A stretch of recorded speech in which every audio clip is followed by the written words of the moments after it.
Okay, I'm going to teach you two different stitches.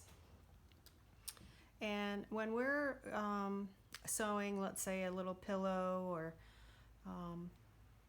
maybe a little purse, we want to start with our fabric inside out.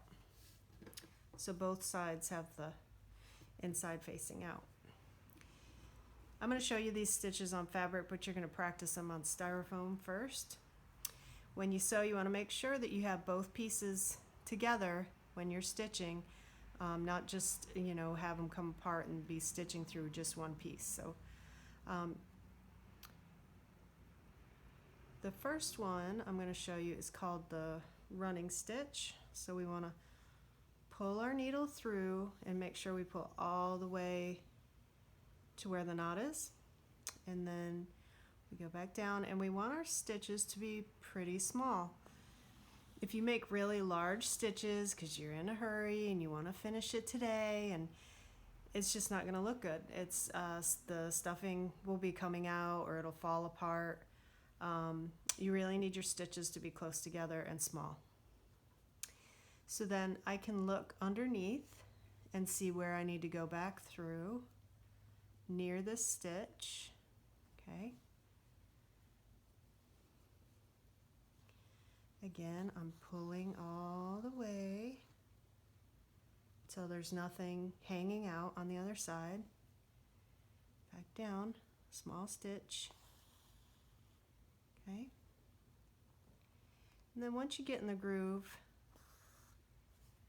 it goes pretty fast. And sometimes you'll get a little knot like I just did. It just happens. And you need to stop.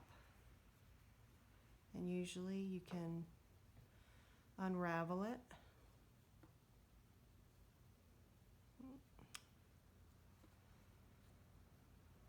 I'm using embroidery thread, so it's a little more likely to do this. There we go. There. Okay.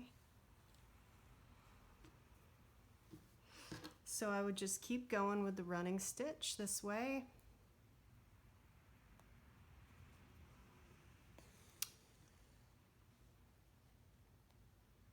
All the way around.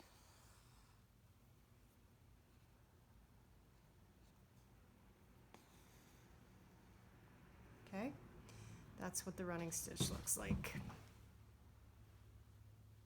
Okay, and now I'm going to show you the whip stitch. So the whip stitch, come up through. Instead of going back down from this side, you're going to go around underneath and come up. Again, you want your stitches to be fairly close together, and it wraps around the edge. And I just go around to the bottom and come up again, around to the bottom.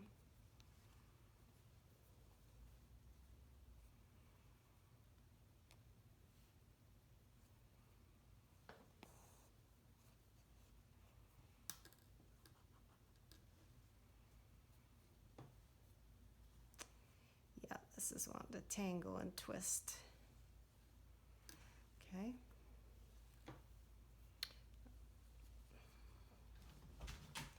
Around to the bottom and up through.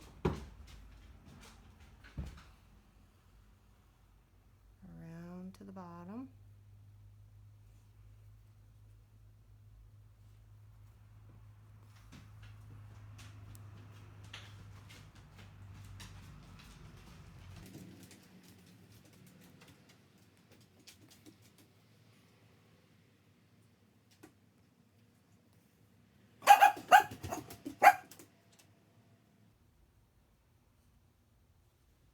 Okay, now I'm ready to turn the corner.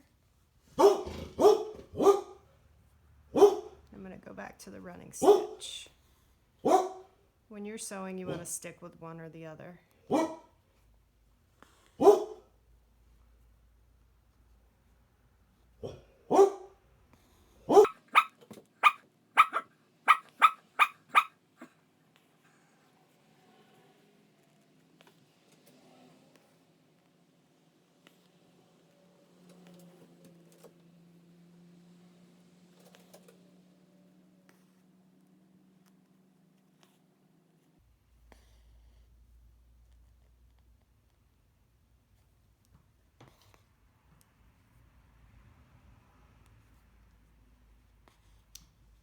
Okay, I'm starting to get low on thread, and about a little bit I can go a little bit further, but I'm gonna need to tie a knot and add more thread.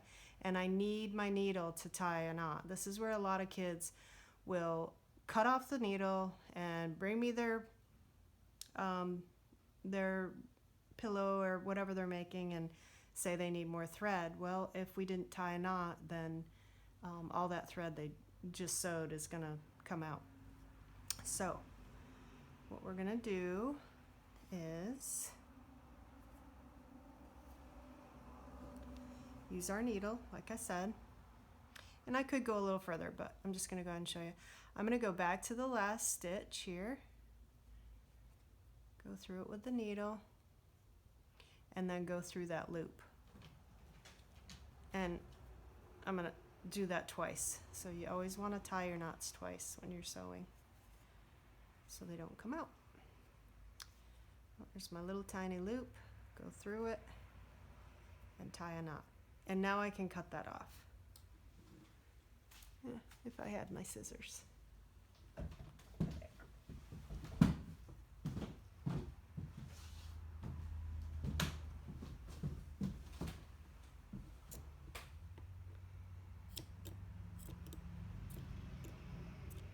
So now I can take that off and add more thread and keep going.